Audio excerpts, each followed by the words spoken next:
자, 예배 자리로 오신 여러분들을 주님의 이름으로 환영합니다. 우리가 코로나 때문에 대면하여서 예배하지 못하지만 우리가 서 있는 그곳이 컴퓨터 앞이든 또 스마트폰 앞이든 그 모든 것이 하나님의 거룩한 지성소일 줄 믿습니다. 사도신경으로 우리의 신앙을 고백하겠습니다. 전능하사 천지를 만드신 하나님 아버지를 내가 믿사오며 그 외아들 우리 주 예수 그리스도를 믿사오니 이는 성령으로 잉태하사 동정녀 마리아에게 나시고 본디오 빌라도에게 고난을 받으사 십자가에 못 박혀 죽으시고 장사한 지 사흘 만에 죽은 자 가운데서 다시 살아나시며 하늘에 오르사 전능하신 하나님의 우편한 자 계시다가 저리로서 산자와 죽은 자를 심판하러 오시리라.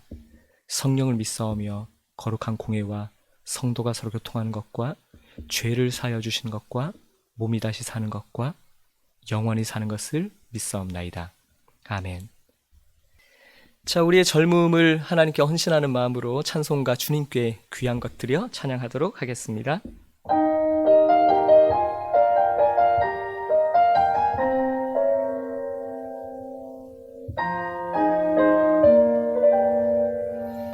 주님께 귀한 것 드려 젊을 때 힘다하라.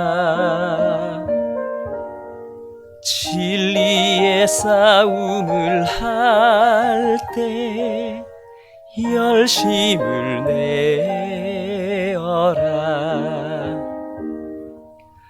모범을 보이신 예수 굽히지 않으셨다.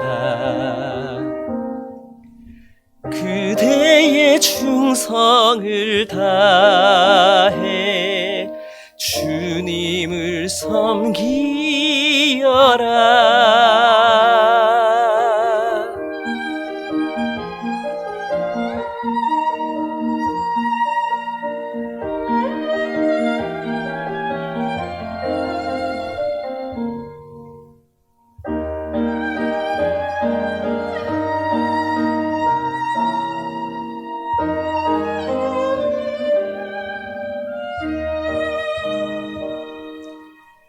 우리의 귀한 건 모두 주님께 바치어도 단번에 생명을 주신 그 사랑 못 갚네. 하늘의 영광을 버려 우리를 구했으니 그대의 마음을 다해 주님을 섬기어라.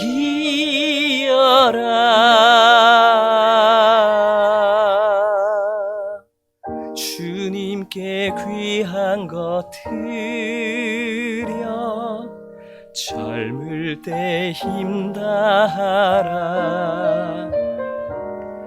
구원의 갑주를 입고 끝까지 싸워라.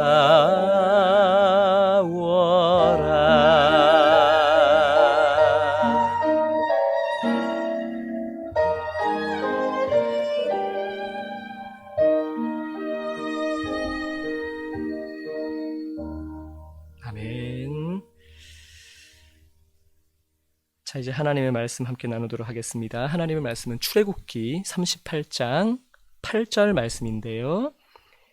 그가 놋으로 물두멍을 만들고 그 받침도 놋으로 하였으나 곧 회막문에서 수종드는 여인들의 거울로 만들었더라.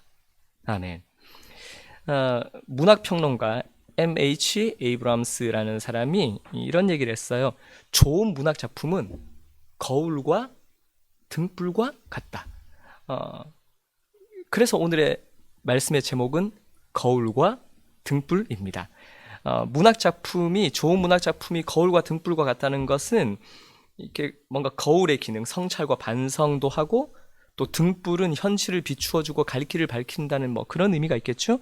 근데 이 문학이라는 단어를 노래로 바꿔도 좋은 노래는 거울과 등불과 같다. 뭐 저는 노래를 만드는 사람으로서 같은 생각을 가지기도 하고요. 또 설교자나 목회자도 좋은 설교는 거울과 등불과 같아. 또 혹은 사역자의 삶이란, 예배자의 삶이란, 그리스도의 삶이란 거울과 등불 들고 사는 삶과 같다는 그런 생각들을 해봅니다. 뭘로 치환해도 자연스럽습니다. 최종적으로 하나님의 말씀, 또 그분을 예배하는 것, 우리의 찬양과 기도가 이 시대의 거울과 등불이 되어야 한다는 말씀이죠. 오늘의 본문 말씀은 이스라엘 백성들이 성전을 출애굽을 해서 광야 생활을 하는 와중에 인류 역사상 공식적인 첫 예배 처소인 성막이 만들어지고요. 그 성막 안에서 여러 가지 예배를 하는 그 도구들을 만드는 과정 속에서 노수로 물두멍을 만들고 그 받침도 노수로 만드는데 결정적으로 그 물두멍을 회막문에서 수종드는 여인들의 거울로 만들었다는 거예요. 거울은 자신을 비추는 겁니다. 자신을 보는 거예요. 타자를 보는 건, 남을 보는 건 안경입니다. 이렇게 또 혹은 망원경이나 현미경으로 다른 것을 들여다봅니다. 근데 거울은 자신을 비추는 거예요. 자신을 반성하는 기능이 있습니다. 이 물두멍은 번제단에서 짐승을 잡고 제사를 지내고 피와 기름으로 더러워진 손을 물로 씻는 그 물을 담아두는, 정결케 하는 의식을 하는 거잖아요. 자신을 돌아보고 반성하는 것이기도 하고요. 또 하나 거울은 중요한 기능이 하나 더 있어요. 이건 꾸밈의 기능입니다. 향상의 기능이죠. 자매들이 거울 앞에서 놀랍게 아름답게 변신하지 않습니까? 우리는 거울을 보면서 자신을 다듬고 또 자신을 새롭게 합니다. 근데 또 하나, 자신 말고 다른 용도로 쓰는 거울들이 종종 있기도 합니다. 근데 잘못된 용도도 있어요. 가끔 이 남학생들이, 여러분 중에는 그런 분들이 없었을 거라고 생각합니다만은, 제가 자라던 시절에 이게 남학생들이 장난스럽게, 지금 생각하면 이건 장난이 아니고 범죄죠. 이 여선생님들 치마 밑을 막 거울로 비추고 이런 철없던 시절에 그 친구들도 있었습니다. 이건 요즘 같으면 정말 철컹철컹이에요. 여러분 절대 해서는 안 되는 행동이고요. 요즘 뭐 몰카 이런 범죄 굉장히 심각하지 않습니까? 근데 거울은 남을 비추는 게 아니란 겁니다. 1차적으로 자신을 비추는 것이 가장 중요한 기능이란 거고요. 그럼에도 불구하고 자신을 말고 다른 것을 비추는 용도도 있긴 합니다. 가장 대표적인 것이 자동차에 있는 백미러, 룸미러, 이런 것들은 안전을 위해서 가장 중요한 거예요. 바꾸어 말하자면 거울은 나와 남을 지키는 안전장치이기도 하다는 겁니다. 하나님 앞에서 자신을 비추고 또 주변을 돌아보면서 정결케 하고 거룩케 하는 도구가 바로 거울이고요. 그런 의미에서 우리가 또 특별히 우리 대신대학 공동체에 속한 모든 구성원들이, 우리의 사역자들이 하나님 앞에서 거울과 같은 그런 존재들이 되어야 되겠다는 생각을 해봅니다. 두 번째, 성경 말씀 하나 더 보겠습니다. 출애굽기 27장 20절, 21절인데요. 출애굽기 후반부는 아시다시피 아까 말씀드린 것처럼 성막을 만드는 과정을 다루고 있습니다. 그러다 보니까 성막 안에 있는 또 다른 기구인데요. 읽어드릴게요. 너는 또 이스라엘 자손에게 명령하여 감람으로 짠 순수한 기름을 등불을 위하여 내게로 가져오게 하고 끊이지 않게 등불을 켜되 아론과 그의 아들들로 회막 안, 증거궤 앞, 휘장 밖에서 저녁부터 아침까지 항상 여호와 앞에 그 등불을 보살피게 하라. 이는 이스라엘 자손이 대대로 지킬 규례이니라. 아멘. 이 성막 안에 있는 등불을 비추는 것, 성막은 다른 자연광이 들어올 수 있는 윈도우가 없기 때문에 그냥 그 안에서는 유일한 조명기구는 성막 안에 있는 등불을 켜놓는 겁니다. 금촛대 위에다 등불을 켜는 건데요. 근데 그 재료, 그 연료는 순결한 감나물, 그러니까 올리브유를 찌어낸 기름인 거죠. 그래서 저녁부터 아침까지 항상 켜서 등불을 보살피게 하라라고 표현하고 있습니다. 저는 개인적으로 보살피게 한다는 표현이 굉장히 마음에 들어요. 왜냐하면 예배의 등불이 꺼지지 않게 우리의 삶을 보살필 필요가 있기 때문입니다. 왜냐하면 보살핀다는 건 꺼지지 않게 잘 유지시킨다는 거잖아요. 우리의 삶에도 뭔가를 새롭게 시작하는 것만큼이나 중요한 것이 그것을 잘 유지하는 겁니다. 이 대신대학교로서 학생으로서 생활을 시작한 것, 또 사역자로서 헌신한 것, 음악가로서 자신의 재능을 드리는 것, 또 영문학을, 또 사회복지학을 배움으로 말미암아 자신의 삶의 자리에서 뭔가 꿈을 키우고 시작하는 것도 중요하지만은 그 꿈의 온도를 잘 유지하고 계속적으로 그것을 위해서 정진하고 노력하고 그 열정의 불을, 내면의 불을 꺼트리지 않는 것 굉장히 중요하다고 생각합니다. 예배와 은혜에 쳐서도 아무리 은혜 받고 예배하고 평소에 하나님 앞에서 정결하게 살았던 사람도 잠시 그 등불을 꺼버리면 깜깜해져 버려요. 여러분들 아마 이 유지에 대한 것들은 우리 수련회 때 엄청 은혜 받고 하나님 앞에서 헌신하고 새로워져서 딱 내려와서 집에 와서 집에 있는 컴퓨터 그 켰다가 컴퓨터 안에 있는 뭐 게임이라던가 아니면 뭐 나쁜 동영상이라든가 이런 것 때문에 그냥 하루아침에 우리의 은혜를 엎어버린 그런 경험들이 저와 여러분 우리 모두에겐 있지 않습니까? 중요한 것은 하나님의 그 은혜를 또 그 성령의 등불을 잘 보살펴서 꺼트리지 않는 것입니다.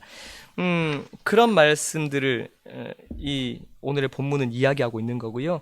제가 좋아하는 시편 119편 105절 말씀, 주의 말씀은 내 발의 등이요 내 길의 빛이니이다. 모두가 다 좋아하는 말씀이죠. 그런데 이 구절에서 제가 좋아하는 부분은 내 발의 등이라는 거예요. 발의 등이라는 건 이건 고성능 서치라이트가 아니란 겁니다. 그러니까 저 앞에까지 쫙 이렇게 비추는 그런 빛이 아니라 고작 내 발 앞에만 살짝 비출 수 있는 요즘으로 치면 뭐 핸드폰으로 이렇게 비추는 뭐 폰 전등 뭐 그것도 물론 과거의 어떤 불빛들에 비하면 이 시가 쓰여진 시대에 비하면 시편이 쓰여진 시대에 비하면 엄청나게 밝은 거긴 하겠지만은 어쨌든 이 폰에 있는 전등도 이 라이트도 밝긴 하지만 뭐 한 요 정도 앞밖에는 비출 수 없어요. 아마 세상에 존재하는 가장 강력하고 밝은 서치라이트는 아마 등대일 것 같은데요. 그래봤자 바닥 끝까지를 비추지 못합니다. 아무리 밝아도 그 앞 정도까지밖에는 비추지 못해요. 오늘 제가 문학평론가의 이야기로 시작했는데 작가의 이야기로 마무리를 해야 될 것 같습니다. 작가 E.L. 닥터로우라는 사람은 이런 얘기를 했습니다. 우리의 인생이란 야간 운전과 같아서 헤드라이트를 켜도 불과 몇몇 타 앞에 밖에는 보이지 않는다. 그렇지만 우리는 얼마든지 목적지까지 안전하게 갈 수 있다. 굉장히 중요한 이야기인 것 같아요. 우리는 너무 멀리 보려 합니다. 너무 앞일을 자꾸만 보려고 합니다. 그런데 그게 무조건 좋은 건 아니라고 생각해요. 왜냐하면 상향등을 켜면 다른 사람들이 불편하고 힘들어집니다. 하나님의 말씀은 미래를 알려주는 게 아니라고 생각합니다. 성경은 혹은 목사의 설교는 인생 전체의 지도를 보여주는 게 아니라고 생각합니다. 뭐 미래를 알려준다, 인생 전체의 지도를 알려준다 이런 걸 알려준다는 인간이 있으면 그 인간은 사기꾼입니다. 뭐 목사들 중에도 뭐 그런 이야기를 일삼는 사람들이 있는데요. 저는 그런 사람들을 절대 신뢰하지 않습니다. 뭐 예언의 은사를 가졌다고 얘기하고 뭐 미래를 얘기하는데 저는 그런 거 별로 믿지 않아요. 사람들이 오해하는 것이 목사가 되면 말씀을 평생 연구하고 묵상하면 인생의 길이 쫙 보이고 뭐 인생 전체의 지도를 손에 쥔 것처럼 그렇게 될 것처럼 생각하는 분들도 계신 것 같습니다. 단언컨대 그런 거 없습니다. 저도 목사이고 벌써 올해로 목사가 된 지 17년 차임에도 불구하고 코로나가 되니까 너무 앞길이 부끄러운 고백이지만 되게 막막하고 캄캄하고 힘들더라고요. 뭐 다른 종교의 뭐 스님이나 뭐 도사랍시고 뭐 무속인들이랍시고 증문즉설 뭐 어쩌고 하면서 뭐 미래를 다 아는 것처럼 얘기하는 인간들 전 다 사기꾼이라고 생각합니다. 목사는 저는 이런 사람이 목사라고 생각합니다. 목사란, 설교자란, 사역자란 앞일을 나는 모르지만 주님은 다 아시니 믿음으로 여러분의 걸음을 내디십시오. 뭐 이 정도 얘기해 주는 사람, 그런 존재라고 저는 생각합니다. 목사는 예측하고 예상하는 사람이 아닙니다. 좋은 멘토는 미래를 제시하는 것이 전부가 아니라고 생각합니다. 오히려 지금 현재 힘들어하고 앞날을 알지 못해서 고민하는 분들에게 감정적으로 공감해주고 어깨를 툭툭 두드려서 이 길을 어쨌든 계속 걸을 수 있도록 앞날을 알지 못하지만 마치 야간 운전 같지만 발 앞에 등을 켜고 한 걸음 한 걸음 인도하시는 하나님의 그 인도하심을 따라 계속 나아갈 수 있도록 어깨를 두드려 줄 수 있는 그런 사람이 진정한 사역자라고 생각하고 저도 저의 제자들과 학생들에게 그런 존재가 되고 싶기도 합니다. 여러분 우리 인생은 원래 불투명합니다. 그래서 살면 살수록 내일 일은 난 몰라요 이 찬송이 정말 가슴 깊이 들어오는 것 같습니다. 아, 코로나로 우리는 예측 불가능한 이 세계를 살고 있습니다. 그렇지만 하루하루 코로나가 언제 사라질까? 언제 백신이 나타날까? 우리 이거 예상하고 예측하기보다 하루하루 말씀을 묵상하고 그날 그 순간을 살아가는 것, 그것이 훨씬 더 중요하다고 생각합니다. 매일매일의 경건을 유지하면서 말씀 묵상하고 기도하고 찬양하며 마치 순전한 올리브유로 그 성전 성막 안에 있는 그 등불을 꺼트리지 않고 보살피는 그 마음으로 그냥 우리 인생에서 나 지금 대충 이 방향으로 간다. 나는 어차피 하나님을 위해서 살 거야. 성도를 위해서 살 거야. 교회를 섬기면서 살 거야. 찬양 사역을 하면서 살 거야. 나는 아름다운 예술로 사람들에게 행복을 주면서 살 거야. 뭐 이런 대충의 진로를 정하고 야간 운전하듯이 그렇게 한 걸음 한 걸음 걸어가면 됩니다. 거울을 들여다보면서 자신을 돌아보고 또 등불을 비추며 조심조심 또 때로는 성큼성큼 그렇게 믿음으로 걸음을 내딛는 우리 모두가 되시기를 주님의 이름으로 축원합니다. 기도하겠습니다. 하나님 감사합니다.